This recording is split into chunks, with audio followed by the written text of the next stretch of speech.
Online सट्टेबाजी।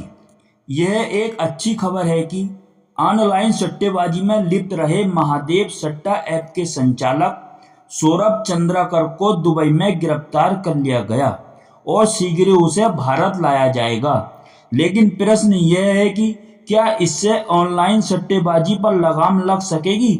यह प्रश्न इसलिए क्योंकि ऑनलाइन सट्टेबाजी का धंधा बेलगाम हो रहा है। न जाने कितने ऐसे ऐप हैं जो लोगों को सट्टा खेलकर लाखों करोड़ों रुपए जीतने का प्रलोभन देते हैं। आमतौर पर लोग पैसा पाने के बजाय गंवाते ही हैं। ऐसा इसलिए होता है क्योंकि ऑनलाइन सट्टेबाजी का पूरा तंत्र इस तरह काम करता है कि सट्टा खेलने वाला ही घाटे में रहे। यही कैसीनो में होता था, लेकिन वे सीमित थे और उनमें चुनिंदा लोग ही जाते थे। स्मार्टफोन के जरिए ऑनलाइन सट्टेबाजी की सुविधा तो हर किसी को उपलब्ध है। हालांकि ऑनलाइन सट्टा कंपनियां यह चेतावनी देती हैं कि इसमें जोखिम है और लत लग सकती है, लेकिन फिर भी लोग इसकी परवाह नहीं करते। इसका दुष्परिणाम वे भुगतते हैं। अंततः इसके परिणाम गलत भुगतते हैं। इसका कारण यह है कि ऑनलाइन सट्टा कंपनियों को नियंत्रित करने के लिए जैसे नियम कानून चाहिए, उनका अभाव ही अधिक है। समस्या केवल ये नहीं है कि ऑनलाइन सट्टा कंपनियां लोगों को लती बनाकर उनका पैसा हजम कर रही हैं, बल्कि यह भी है कि वे मनी लॉन्ड्रिंग का काम कर रही हैं। संदेह है कि महादेव सट्टा ऐप के संचालक ने 6,000 करोड़ रुपए का घोटाला किया। यह कहना कठिन है कि ऑनलाइन सट्टेबाजी के जरिए मनी लॉन्ड्रिंग का यह इकलौता मामला है।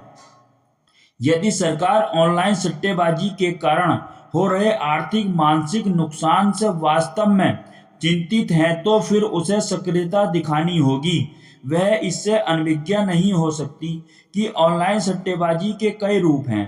ऑनलाइन गेमिंग भी सट्टेबाजी का जरिया बन गई है।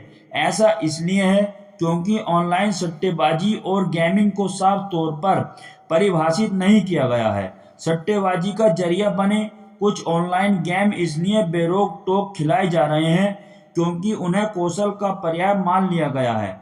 निसंदेह कुछ ऑनलाइन गेम कौशल का पर्याप्त हो सकते हैं और हैं भी, लेकिन इसका यह मतलब नहीं कि वे जुआ खिलाने वालों के हथियार बन जाएं। सरकार को चेतना होगा और ऑनलाइन गेमिंग का नियमन इस तरह करना होगा कि वे लोगों की गाढ़ी कमाई लूटने का जरिया न बने। यह ठीक नहीं कि संदिग्ध किस्म की ऑनलाइन गेमिंग कंपनियों का प्रचार जाने माने खिलाड़ी और कलाकार कर रहे हैं। इसका कोई मतलब नहीं कि हे दृष्टि से देखा जाने वाला जुआ यदि तकनीक के सहारे मोबाइल पर खिलाया जाने लगे तो उसे वैध और स्वीकार्य मान लिया जाए।